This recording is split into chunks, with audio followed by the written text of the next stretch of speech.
اس وقت یوکرین اور اسرائیل کے لیے امریکی امداد اور حمایت کتنی ضروری ہے، اس بارے میں بات کرنے کے لیے ہمیں جوائن کر رہے ہیں علی سرور نقوی، پاکستان کے سابق سفارتکار ہیں۔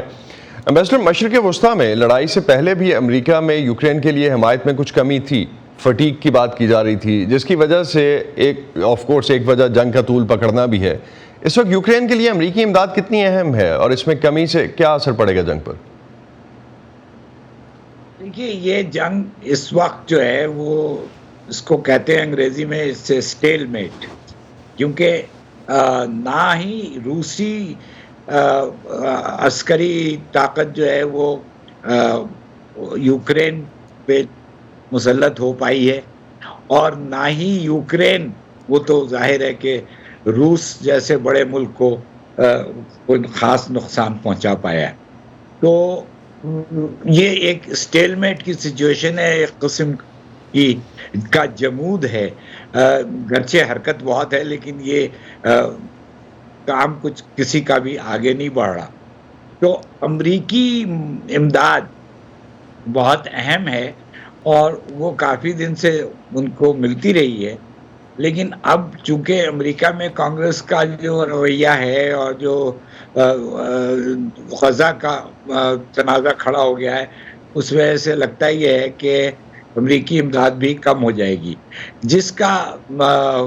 یوکرین پہ بڑا منفی اثر پڑے گا اور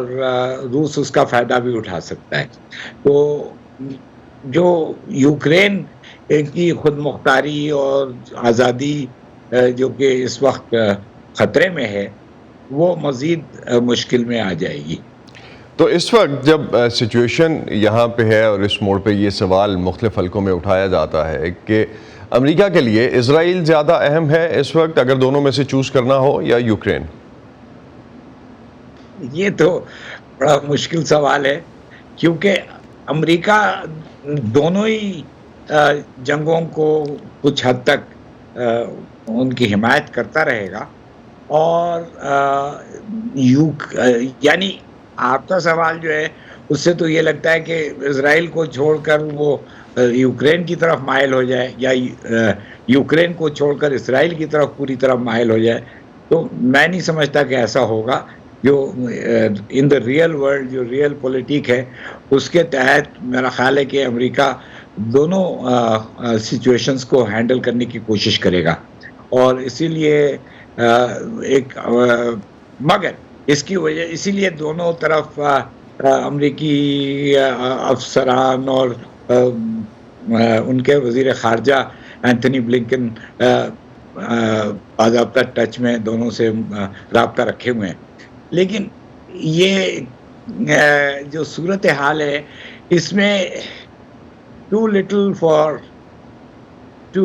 the gain will not be enough۔ یہ نہ تو اسرائیل کو کوئی اتنا سپورٹ ملے گا اور نہ ہی یوکرین کو، اور دونوں سچویشنز کچھ حد تک انسرٹن چل رہی ہوں گی۔ لیکن جب اسرائیل کی حمایت کی باری آتی ہے تو ہم دیکھتے ہیں کہ امریکہ کی دونوں پارٹیز متحد دکھائی دیتی ہیں، ایسے میں بائیڈن انتظامیہ کے لیے یوکرین کی امداد پھر جاری رکھنا کتنا مشکل ہو سکتا ہے؟ یہ درست ہے، مگر دیکھیے یوکرین میں جو امداد ہے وہ عسکری امداد ہے، اسلحہ کی فراہمی ہے، اور اسرائیل میں جو اسلحہ ہے وہ اسرائیل کے پاس کافی ہے۔ ہمیں حماس کے نہتے معصوم شہری، ان کو مارنے کی جو ساری ان کے پاس آسائشیں ہیں، وہ تو ایک المیہ ہے، انسانی المیہ ہے۔ تو میرا خیال ہے کہ یوکرین کو اس وقت تھوڑی بہت اسلحہ کی امداد تو ہوگی، لیکن اسرائیل کو اقتصادی اور مالی امداد میرا خیال ہے بڑھائی دی جائے گی۔ تو یوکرین کے لیے جو اس وقت آپ نے کہا کہ فوجی امداد چاہیے، اور اس سال کے آخر تک کہا جا رہا ہے کہ ختم ہو جائے گی، امریکہ نے جو آلریڈی کوٹا اپروو کیا تھا، کتنا سسٹین کر سکے گا یوکرین اس کے بعد؟ یوکرین کو اور بھی جگہوں سے امداد مل رہی ہے، اور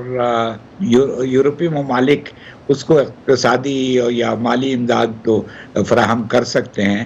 تو یوکرین ابھی اس کو کچھ حد تک تو چلاتا رہے گا،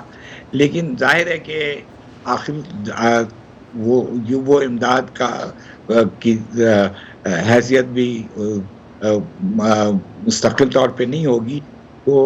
یوکرین کو نقصان ہوگا اور روس کو اس کا فائدہ ملے گا۔ بہت بہت شکریہ ایمبیسڈر، آپ ہمارے ساتھ تھے۔ ایمبیسڈر علی سر رونقوی ہمارے ساتھ تھے، اور جس طرح کی سچویشن اس وقت بنتی دکھائی دیتی ہے اسرائیل اور یوکرین کے حوالے سے کہ امریکہ کس طرف زیادہ امداد دے گا، اس پہ ہم ان سے تجزیہ لے رہے تھے۔ بہت شکریہ ایمبیسڈر۔